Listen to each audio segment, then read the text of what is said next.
my god. Deja vu. History repeats itself once again. Here you have it. This is my 35mm over here. The 50mm f2 Fuji. 9 elements. It's very tiny. It's very lightweight. This is the lens that I was most resistant to even thinking of touching. It's like, oh my god, I have more 50mm lenses than God. I'm pretty sure I actually have at least, I don't know, maybe like 55 or 60 different 50mm lenses made throughout various decades by countless manufacturers. You know, I got adapters to stick those on my damn Fuji. And of course, they'd all be manual focus. I was just thinking, no damn way is Fuji. Now, one thing I didn't consider at the time, but I knew, is that every camera company, by the way, this is an unwritten law, that every camera company has as its bragging rights its version of a 50mm. It doesn't matter whether it's full frame or crop sensor or a medium format equivalent.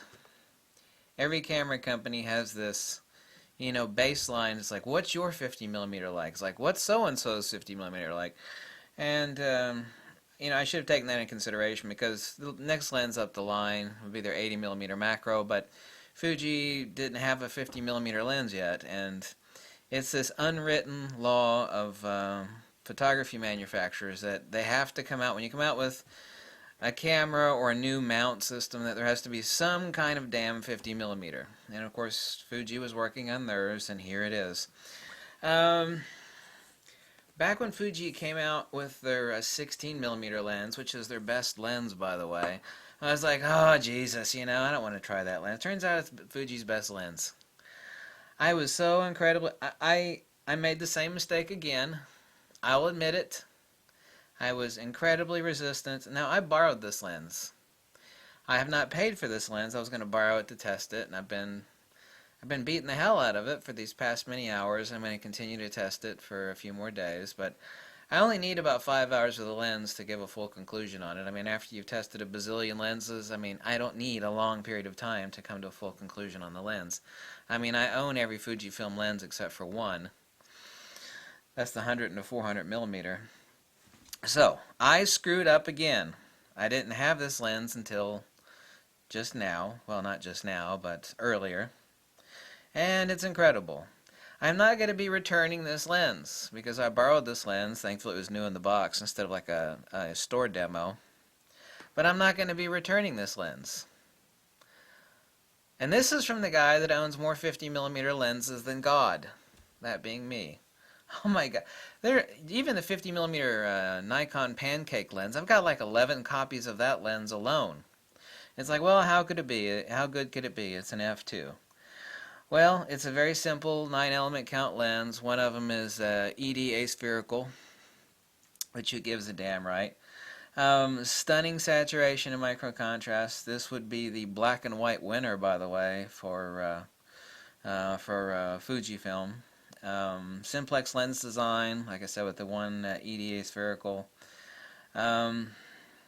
Short tele lens, perfect for street and general use. It's like, what do you do with a 50mm lens, which is basically a 75mm equiv. Let's say basically 80, 75, 80, close enough. It's not that far from the 56mm. I've got a couple links below. Yes, they're boring test shots. I tested it against the 56mm f1.2 at f2. Obviously, it's unfair to compare it at f1.2. And also the 60mm f2.4. Tested obviously at f2.4. Right now, by the way, those are both the same price used on the 60mm, which is basically about $450 used on the 60mm f2.4, which is what the price of this one is. But that's obviously a dual-purpose lens. You know, it's a macro lens, and it's a normal lens, and it's also a really good portraiture lens. However, that lens seeks. It is noisy as hell, and it's slow. Between the three lenses, this one is the sharpest. Did plenty of test shots. I got a link to a couple test shots below. I'll do more testing with...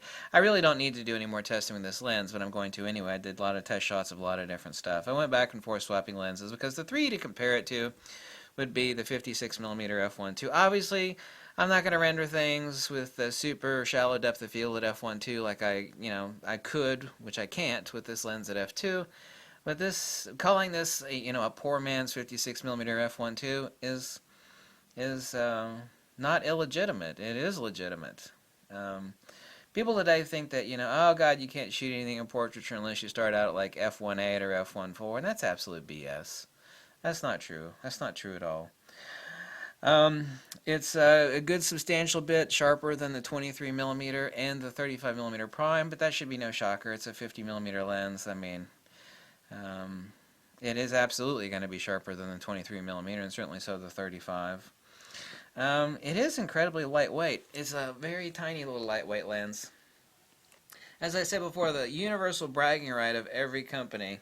You should never let your camera down, sensor up like this, but right now I don't give a crap. I'm not worried about it. I know how to clean my sensor, but don't do what I just did. I was like, oh my God, he just put his camera down. The sensor's exposed. Who gives a damn? Very lightweight. Very compact little lens, very simple design. I don't particularly like the lens hood that much, but who gives a damn about that? It does need a little bit of grease, which I can fix that. Here it is with its cute little lens hood. Why would you own this lens? Now, I'm not going to mention weather resistance because that is crap. Everybody that talks about weather resistance and weather sealing, that's crap. You can ask anybody that repairs cameras. All they'll do is laugh in your face if you talk about weather resistance or weather sealing.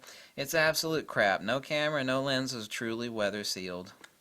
They're not even really that weather resistant. So all of that talk, as someone who has fixed cameras and lenses a lot longer than anybody that you'll probably meet, is crap. All you have to do is just ask someone that fixes cameras, like, what are the cameras you get in to be fixed all the time that's full of corrosion? Well, the weather resistant cameras, those come in all the time. The reason to own this lens, it has a blazing fast autofocus, it's lightweight, it's pretty damn cheap in price, it's sharp as piss. It's got incredible micro contrast, perfect for black and white. Micro contrast is vitally frigging important for black and white photography, by the way, in case you didn't know. Great contrast separation. It's tiny as hell. It's really not much bigger. Here's my 35mm. Duh, I forgot I had it right here. It's really... I mean, it is a hair bigger, but not really. I mean, it's really no damn bigger than the 35 is. It's a perfect poor man's 56mm f2. Like I said, f2 is nothing to bitch at for portraiture. The bokeh on this lens is actually a lot nicer than the 56 at f2. Not that you use the 56 at f2 for portraiture, but you can actually see the aperture blades starting at f1.8, and certainly so at f2, as you can see in the test shots below, on the 56mm f1.2. But that's because you're at f2 as opposed to f1.2, which is maximum aperture. On this, you are at maximum aperture at f2, so obviously you're not going to see any shutter blades. The bokeh on this is incredibly dreamy. I screwed up. I was insanely resistant to even looking at this damn lens. Like, oh, Jesus! Ah, another 50mm! I can't stand it! No! I don't want to. I got too many 50mm, and I got some really nice 50mm. Like, damn, soap bubble bokeh 50mm. I got a lot of really nice hot German 50mm. Did I just say hot German? Yeah, hot German 50mm. This really is a do-all short telephoto lens. The lens is now not going to get any love at all, basically, is my 35mm. The 23mm is still perfect 35mm quill for street photography. This is a 75mm, basically an 80mm. This really is a perfect do-all lens, especially for black and white photography. For black and white photography, this lens is killer. This is an epic lens. This is one of... Actually, it's better than Fuji's 56mm. For micro contrast, obviously it's not an f1.2. Obviously it is an f2, not an f1.2, but it is better for black and white photography than the Fuji 56mm is. I have that lens as well. I said I own every Fujifilm lens except for the 100 to 400. Everybody made fun of me when I said the 18mm is Fuji's worst lens, and it is. I mean, it has to be because Fujifilm themselves have said they're redesigning that lens as we speak. You know, if the current 18mm were any damn good, Fujifilm would not be like coming out with a new version of it. So the opinion that I had, at least a year ago saying that's Fuji's worst lens is obviously accurate because Fuji themselves is redesigning it. I do know a lot about lenses, hate me or love me or whatever in between. Who cares? I do know lenses. And, I'll be perfectly blunt in saying that I have to eat crow or whatever sort of European, have to, a foot in my mouth. There we go. Foot in my mouth, eat crow. Because I absolutely, no way, shape, or form wanted to mess around or screw with this damn 50mm because I've got way too many damn 50mm lenses. But I borrowed this lens, assuming I was going to return it in a couple days. Just wanted to test it. Like, why don't you test out the Fuji 50mm? Like, I don't want to. Why not? Because I got more 50mm lenses than God, and I want to test out this damn lens. But now I have to eat crow because the lens is awesome, and now I'm not going to return it. I'm going to stick my money where my mouth is. Fuji doesn't give me anything for free, and neither does any other company. So this lens will not be going back. It is mine. Well, it's technically not mine until I pay for it, but it is essentially mine. It's not going to be going back. This is a perfect Swiss Army do-it-all lens. It's not a dual purpose like the 60mm f2.4 is, but that lens is slow as hell. But for macro, it doesn't matter. That lens is slow as hell. It hunts and pecks. Even on the XT2. Most people don't realize that when it comes to like blazing fast autofocus, which the XT2 has blazing fast autofocus. Like, yeah, but autofocus is two different technologies. One of it is camera side and the other one is lens side. You can have the fastest camera in the world, but if you got a slow ass, nose picking lens, then the fastest camera in the world is only going to drive a slow-ass lens only so fast, and that lens is slow. So, both are the same price, except that one's used price, and this would be a new price for $450. This is really lightweight, compact, a perfect lens. There are several existential and empirical reasons why I will not be borrowing this lens, which is why I got it, is to borrow it and test it and do a review on it. I will be keeping it, so it is mine as soon as I pay for it. Which would be, next 48 hours or something like that. That's it. Check out the links below for a couple really, really boring test shots comparing this lens against the 60mm and this 50mm against the 56mm f1.2. Obviously shot at shot at f2 instead of not. It's no fair comparison to shoot it at f1.2. That lens is $1,000. I have it. If someone was on a budget and it's like, I really can't afford that $1,000. It's like, what would you recommend? Before, it was a 60mm. I'd say, hey, it's noisy autofocus and it's slow. Now I can't recommend that anymore. Obviously for macro, it's a great dual-purpose lens. If you find one really cheap used, I'd still say buy it. But now the recommendation is this, the 50mm f2 Fuji. The lens I was incredibly resistant to use, but now I have, so now I'm eating crow, now I got my foot in my mouth. But, if you're going to be a truth seeker and, not go in completely biased. I was biased going in, but I wanted to give the lens a fair shake. And, that's the only way to be useful and helpful to people is to not stick your stinking ass bias when doing an existential, objective lens review. And so I have done that, and now I have to backpedal on what I said because I was incredibly resistant to screwing with this lens. But it is awesome. It is worth every penny. Can I call it a must-own lens? Yes and no.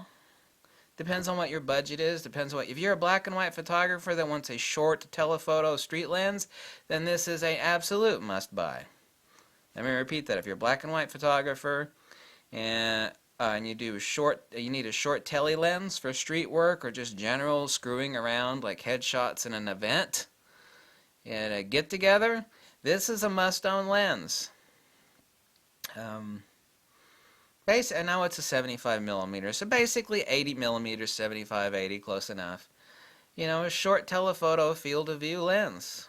This is an excellent lens. It's actually well above excellent, so I shouldn't have shortchanged Fuji on it. They did a much better than great job. They did an awesome job on this lens. And that is my review of the FUJIFILM 50mm f2, of which I will have to eat crow on. But gladly so, That's that. Fuji! If you like this video, you drop a buck or two. You tell me to jump off a cliff. Whatever makes you happy. I take lens reviews quite serious. Even though I joke around and, laugh about stuff, I absolutely hate the notion that I would give someone a less than objective and intelligent, well thought out, and well reasoned lens review. Some people don't give a crap. I do give a crap. I hate it when someone,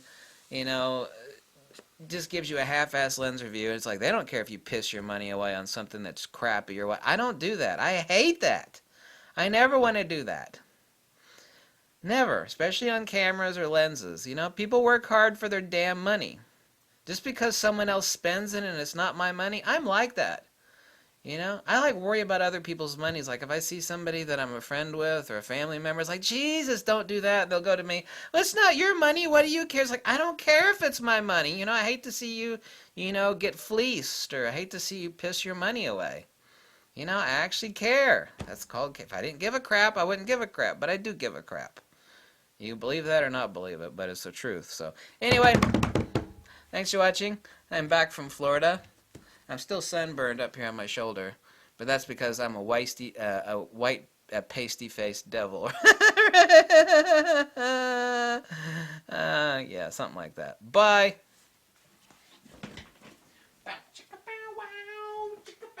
Wow.